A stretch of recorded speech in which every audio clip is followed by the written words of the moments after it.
How does Putin once again declare that he intends to continue his murderous war against Ukraine? And why is Donald Trump confused about Russian-Ukrainian war? This and other topics we will discuss right now. My name is Irina Uzlova, and today with us is Michael Sheitelman, political strategist. Michael, hello. Glad to see you very much. Thank you for your time and for joining us. Good evening, Irina. Good evening, everybody. We saw night Moscow, Moscow saw nightmare, and drones against Moscow and Moscow regions. Drones of goodwill and divine providence continue to prepare Moscow for Victory Day, as I say about it. So, Michael, how do you think? Should we expect a strike on May 9th against legitimate military targets in Moscow, or a provocation from the Russian Federation itself? Well, really, today's strike to Moscow region, it was like rehearsal of May 9th. And at May 9th in Moscow is a great military parade. And they had a rehearsal, their own rehearsal of parade today, by the way, in Moscow. And this is the reason why in Moscow today didn't work there was no connectivity by internet or via mobile, because of this rehearsal of military forces, Russian military forces. So Ukrainian army at the same moment has its own rehearsal of strike towards Moscow. But speaking seriously, personally, I don't believe that Ukrainian army will strike military parade itself. Yes, it is absolutely legitimate military target, because the militaries and army people and armored vehicles of Russian army and North Korean army, they will go through the Moscow and through the Red Square, and each military object on the territory of Russian Federation is a legal military target, yes. But that is very, very, very difficult to strike that, because I believe that all the electronical tools and all the counter-missile tools of Russian Federation will be concentrated around this place. So this is a good opportunity to strike in another place. So I believe in some surprise by Ukrainian army, but I don't believe this surprise will be exactly in the heart of Moscow. I believe it is the good day to strike something like a gas pipeline between Russia and China or something. And today we not only had a rehearsal of strike in Moscow, but also it was the demonstration that Ukraine, in fact, could strike any place by its drones and missiles, each place in the European part of Russian Federation. Because today, that was a strike in Arkhangelsk region. At least in Arkhangelsk itself, there was closed the airport because of the Ukrainian drones. And this is the most remote place in Russian Federation where Ukrainian drones struck till now. So we have a good chance for some strike on May 9th, but I don't believe we will do that towards Red Square itself. Only like politician stops for us, and these red cross lines can stop us these days. Yes, because our possibilities, war possibilities, is more than fully. No, because, in theory we could strike on the Red Square, but I believe that exactly on these days, Russians, they will take a lot of security measures, including electronic equipment and including the physical missiles. And it is very tough. It is very difficult, and it is very, like to spend the money and to spend our drones and missiles against this target. It is very, very difficult. So easier at this day to do the same, but in another city. That's it. Okay, clear, thank you. But not all clear for me in questions about Chinese leader. Chinese President Xi Jinping will visit Moscow for 4 days. Even why did he decide to do it? And what does Xi Jinping expect during his 4 days visit to Russia? And what does Putin expect from this visit too? First, I believe it is a good chance for Chinese leader to buy all the Russian Federation actives, everything with a very cheap price. Because the oil now is on very low. Today, when we speak, the Brent oil costs about $58, $59. That means the Russian oil costs about $50. And this is lower and very lower than they budgeted in their budget in Russian Federation. So we just have absolutely lack of money in the federal budget in Russian Federation, and we are ready to sell anything to China for just any price. So this is the good business opportunity, first of all, and not business opportunity for just this day or month or week, but Russians were ready to sell something for decades to China. It could be territories, it could be mineral resources or some timber or something. That is the first. But, and which is good for us, for Ukrainians, that Russia has so big budget problems. But we also have a bad news, potentially, because China now in Cold War against United States. It is also obvious. And exactly after the United States started this Cold War against China, I mean tariff war, that was the moment after which President Xi decided to visit Moscow on these days, on these celebrating Russian days. So China and President Xi personally, they see in Russia one of the tools, one of the weapons to use against United States. We use different weapons. We use Pakistan, for example, as the tool and as a weapon against India, which is American ally in the region. And they will use Russia against Ukraine and Russia against Eastern Europe. And they will use also Northern Korea, because they are partly owner of Northern Korea, and they sponsor on North Korea. And it was also Chinese decision, not only Korean decision, to send shells and troops from North Korea to Russia, to save Russia from military defense, in fact. So this is the moment when President Xi could potentially deepen these ties and send more Korean troops and send more shells and more weapons to Russian Federation as a part of cold from Chinese point of view. It will be a Cold War, but it will be hot war of Russian Federation against the Europe and all the civilization.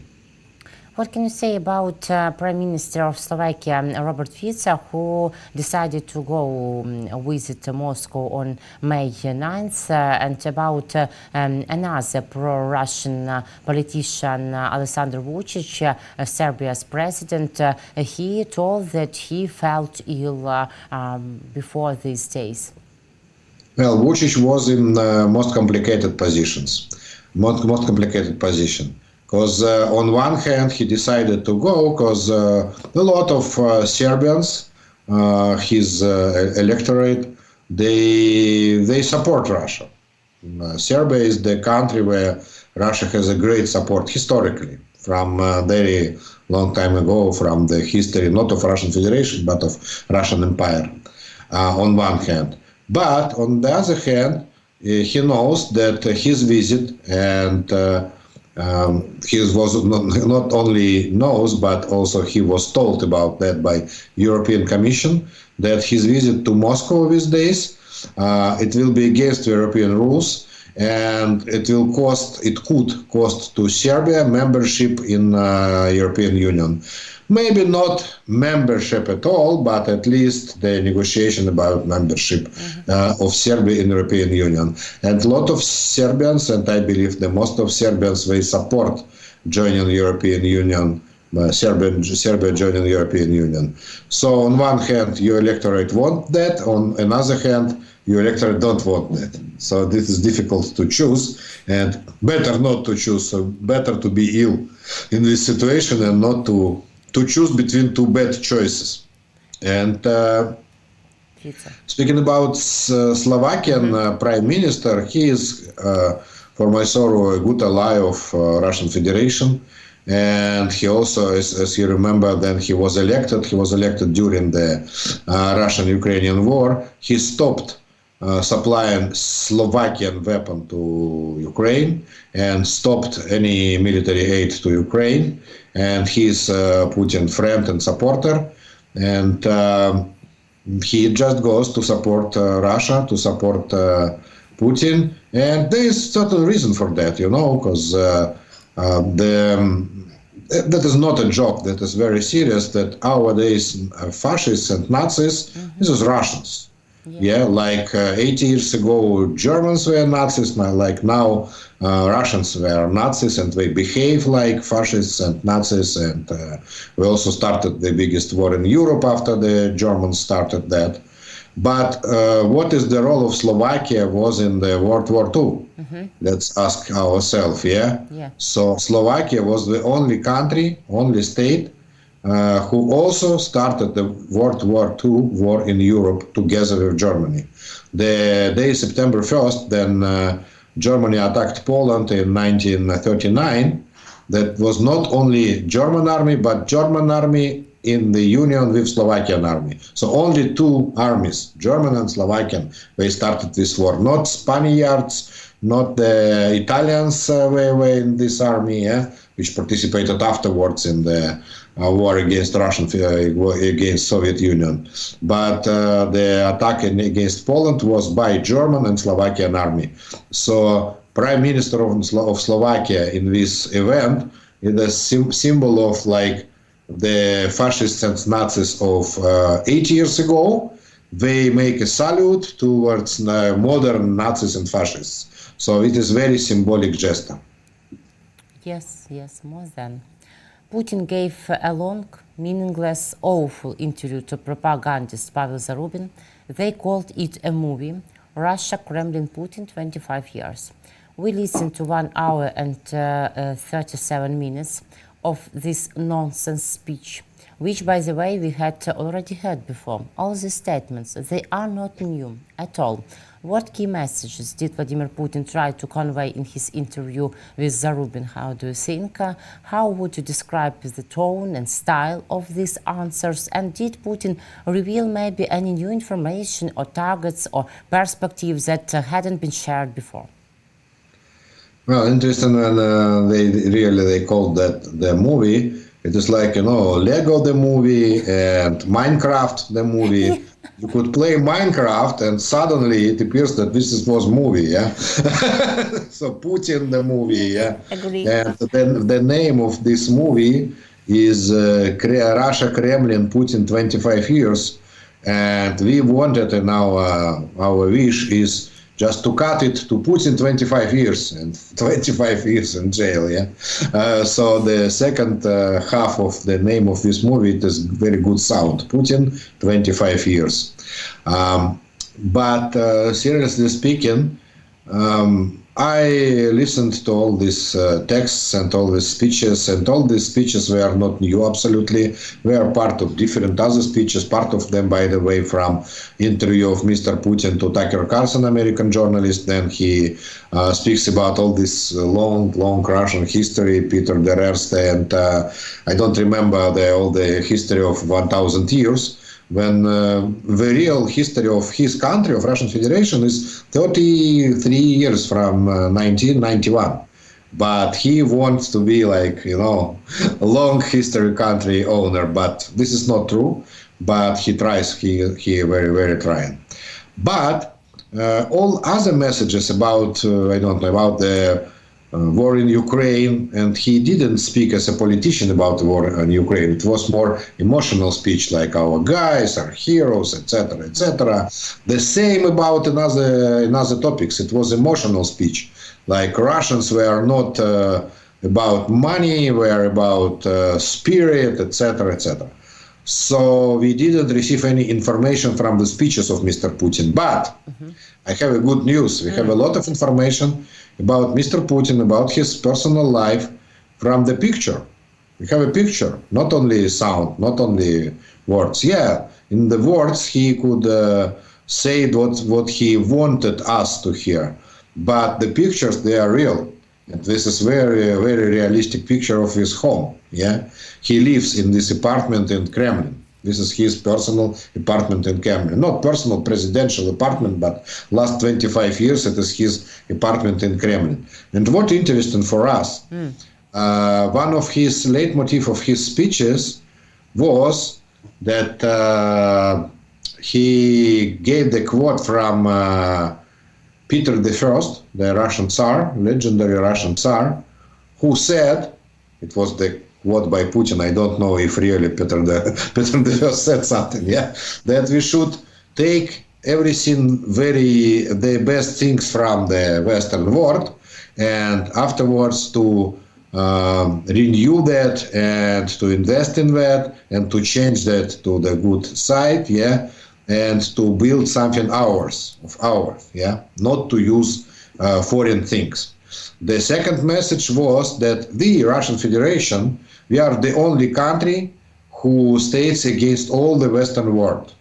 And we are in the war against all the Western world and all the Western values. We are alone in this war. Yeah, this is very important.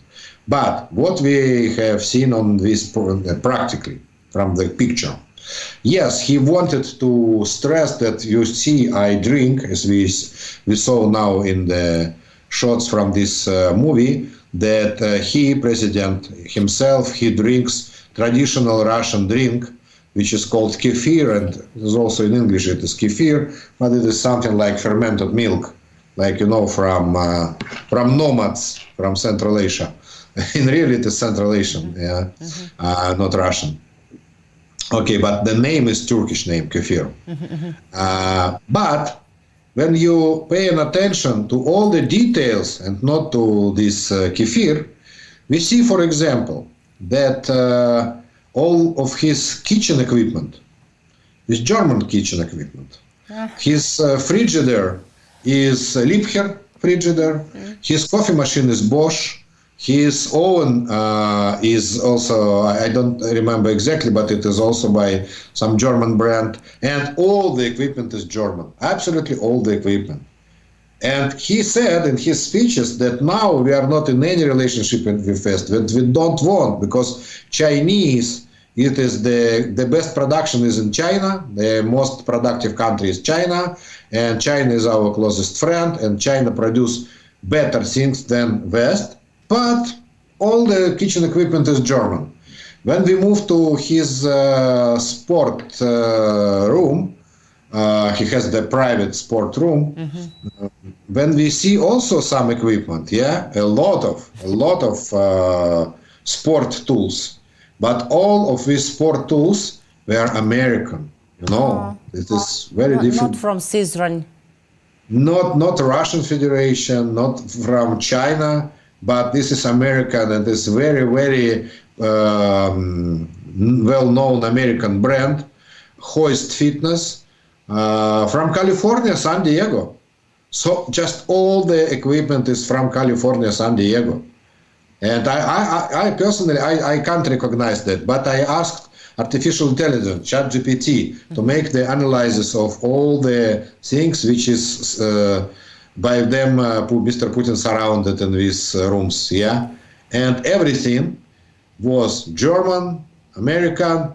Part of food was British, by the way, because it was some Queen's tea or something. So it was British, and Great Britain is the, you know, the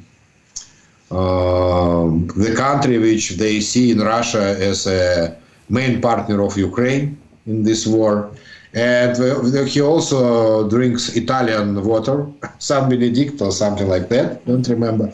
But by the way, yeah, he has also Russian original Saint Spring, something like that, but Russian original water, but also Italian water.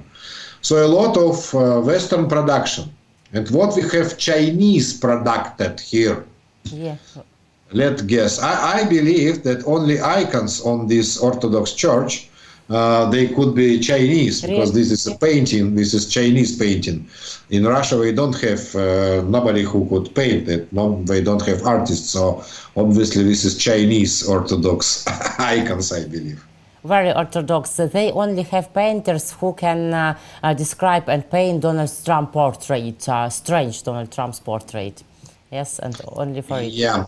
By the way, I asked also when I watched this movie, I paid my attention that the face of Mr. Putin very changed during last couple of months, and I asked also artificial intelligence to analyze his face physically. Why is changed? I gave him this modern picture and the picture from this movie and the pictures from previous interviews. And artificial intelligence said me that this guy went through a number of plastic surgeries and used Botox and fillers on his face, etc., etc. I will not list all the list of different cosmetic procedures and surgeries. Yeah, there was a long list rather. Maybe it was unreal Putin. For me, as independent observer, it looks like real Putin, absolutely real Putin. And this is the same guy whose we have seen, for example, when he proclaimed the war against Ukraine. So this is the same guy, absolutely. I don't mean by face, but by emotions, by the vocabulary. It is very important. But sometimes when we use the how it is called, but the extra guy who is very like Putin, we sometimes use that for interviews, for some public events, like faked Putin. But in this case, this faked Putin, or Putins, I don't know if there is one guy or a couple of guys, we use another vocabulary than the original one. But this guy absolutely speaks like the guy who we know really 25 years. Yes, some doppelganger or double by Putin, maybe. We'll see. About Putin mentioned in this interview about Crimea, about his nuclear blackmail, about targets of his cruel war against Ukraine. What did you see in these messages? For example, about Crimea, we know that Crimea is one of the main questions to Donald Trump too in negotiation process between Ukraine and Russia.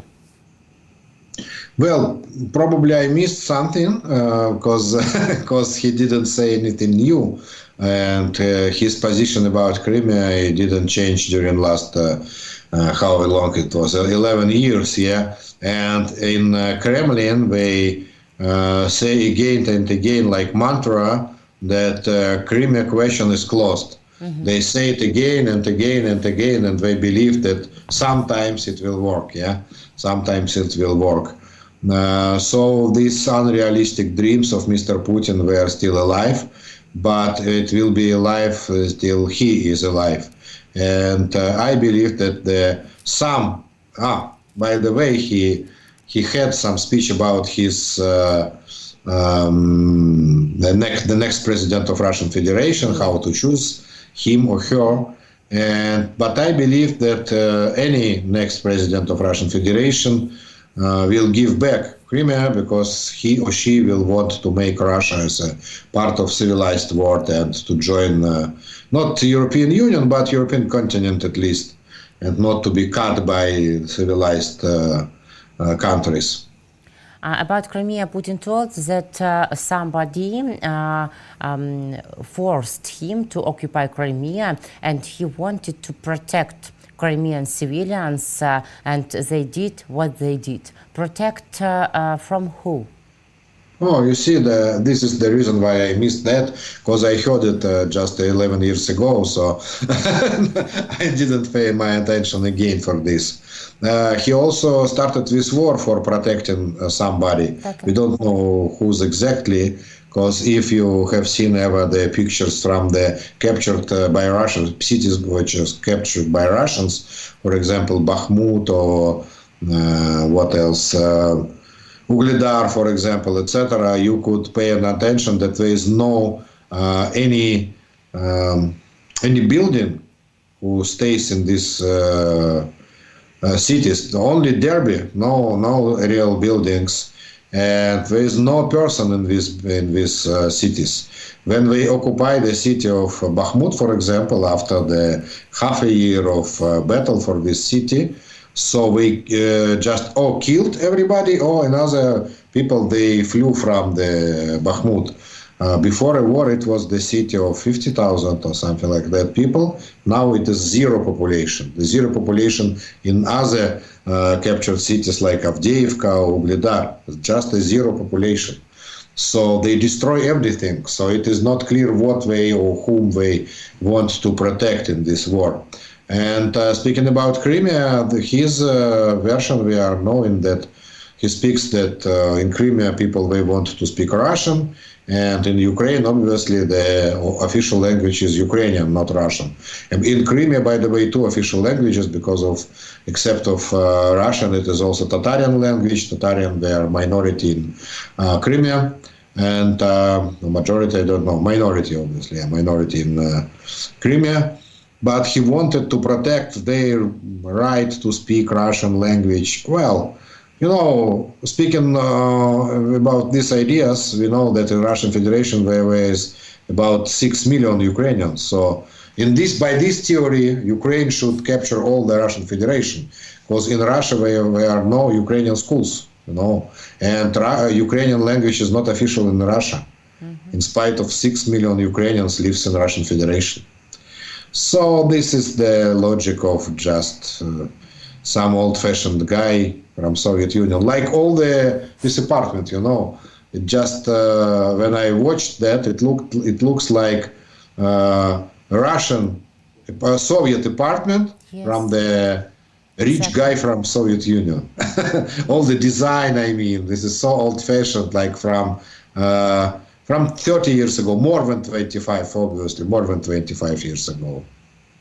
And not only in these objects inside room and architecture, but in their minds, it's also exactly. Like... This is connected, Irina. This is connected one to other. This is the reason why I mentioned this old-fashioned design, because if person lives in this apartment 25 years in this very old-fashioned design, so obviously inside we also could find the same things, the same shit, let's say, the same Soviet old-fashioned ideas and old-fashioned mind. Yes, exactly. And one more question. Donald Trump also gave interview, not 1 hour and 37 minutes, less than this number, near 1 hour, to NBC News, to program Meet the Press.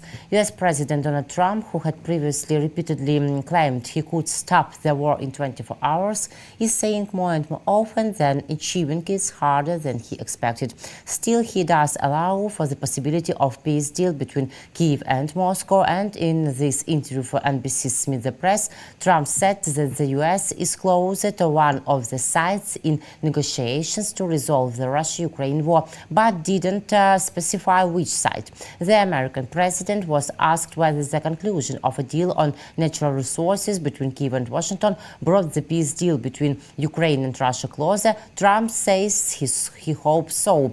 Trump also suggested that a moment might come when the US withdraws from its role as a mediator between Ukraine and Russia, but he refused to clarify what could become the red line for that. So, Michael, does Donald Trump have some plan nowadays? At what can you say about these sides which the United States choose or can choose? Well, first point of his plan was to put the tariffs on foreign movies, you know. Yes. President Trump put the tariff of 100% on foreign movies. So I believe it was against this movie about Mr. Putin. So for Americans not to watch that in the American cinemas. But again, speaking seriously, we heard the message from State Department, from Mr. Rubio, and afterwards President Trump also described somehow the same situation. Mr. Rubio said that, you know, we have a position of Russian Federation, we have a position of Ukraine. They both bring the peace offer for peace deal. And now what we need, or what they need, means Russia and Ukraine, just to get closer with these offers. But for my sorrow, we know really these offers, it is realistic. The Ukrainian offer is very simple. To say it in simple words, it sounds like that. No, there is the international law. Let's just do everything by international law. You just withdraw your troops from our Ukrainian territory. This is the first. You pay all the reparation, because the United Nations decided that Russia should pay the reparation payment to Ukraine. And you give us all the war criminals, which is about 100,000 people. That's it. And war will stop, and we will live in peace. And Russian offer is vice versa. Give us all the territory of Ukraine or some part of the regions and give us as a present to Russian Federation and destroy your army and change your president and change your political authorities and something else I don't remember because this is anecdotal conditions. So it is absolutely unbelievable that we could get closer with these conditions.